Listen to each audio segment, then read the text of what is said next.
குற்றவாளியின் பரபரப்பு வாக்குமூலம். சென்னை கோயம்பேட்டில் கார் ஏற்றி இளம்பெண் யான்சி 18 வயது படுகொலை செய்யப்பட்ட வழக்கில் கைது செய்யப்பட்டுள்ள முக்கிய குற்றவாளி சுமந்த் சக்திவேல் போலீசாரிடம் பரபரப்பு வாக்குமூலம் அளித்துள்ளார். கோயம்பேடு பகுதியில் உள்ள தனியார் பார் ஒன்றில் நேற்று நள்ளிரவு யான்சி மது அருந்திவிட்டு நடனமாடிக் கொண்டிருந்தார். அப்போது அங்கிருந்த சுமந்த் சக்திவேல் என்பவரின் கை எதிர்பாராத விதமாக யான்சியின் உடல் மீது பட்டதாக கூறப்படுகிறது.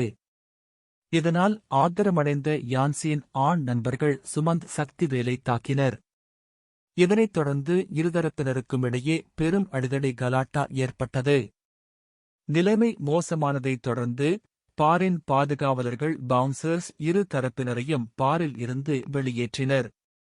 பாரை விட்டு வெளியேறிய யான்சி தனது தோழியுடன் இருசக்கர வாகனத்தில் வீட்டிற்கு புறப்பட்டார். இதனால் ஆத்திரமடங்காத சுமந்த் சக்திவேல் மற்றும் அவரது நண்பர்கள் காரில் யான்சியை பின்தொடர்ந்து சென்று மோதினர். இதில் நிலைதடுமாறி விழுந்த யான்சி மீது கார் ஏறியதில் தலையில் பலத்த காயமடைந்து சம்பவ இடத்திலேயே அவர் பரிதாபமாக உயிரிழந்தார்.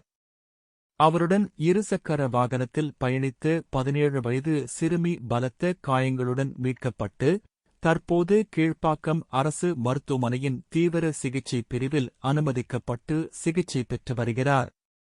கொலைக்கு பயன்படுத்தப்பட்ட காரில் திமுக கட்சியின் கொடி பொருத்தப்பட்டிருந்தது பெரும் பரபரப்பை ஏற்படுத்தியது. இதுகுறித்து போலீசார் நடத்திய விசாரணையில் அதிர்ச்சிகரமான தகவல்கள் வெளியாகியுள்ளன. இரவு நேரங்களில் மதுபோதையில் காரை ஓட்டிச் செல்லும் இளைஞர்கள் போலீசாரின் வாகன சோதனையில் இருந்து தப்பிக்கவும் தங்களை எளிதில் மறித்து விசாரிக்காமல் இருக்கவும் திட்டமிட்டு ஆளுங்கட்சியான திமுக அல்லது அதிமுக போன்ற முன்னணி அரசியல் கட்சிகளின் கொடிகளை தங்கள் காரில் மாட்டிக்கொள்வதை வழக்கமாக வைத்துள்ளனர். அதேபோல்தான் இந்த கொடியும் பயன்படுத்தப்பட்டுள்ளது என்றும் கைது செய்யப்பட்டுள்ள சுமந்த் சக்திவேலுக்கு திமுகவுடன் எந்தவித நேரடி அரசியல் பின்னணியும் இல்லை என்றும் காவல்துறை தரப்பில் தெளிவுபடுத்தப்பட்டுள்ளது. இந்த கொடூர சம்பவம் தொடர்பாக கோயம்பேடு K11 போலீசார் வழக்கு பதிவு செய்து தனிப்படை அமைத்து தேடி வந்தனர்.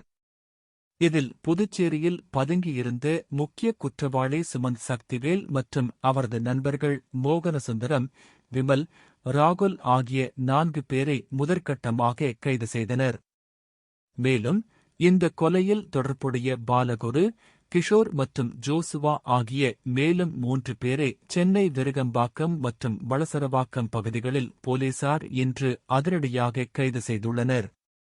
இந்த வழக்கில் இதுவரை மொத்தம் 7 பேர் கைது செய்யப்பட்டுள்ளனர் என்பது குறிப்பிடத்தக்கது.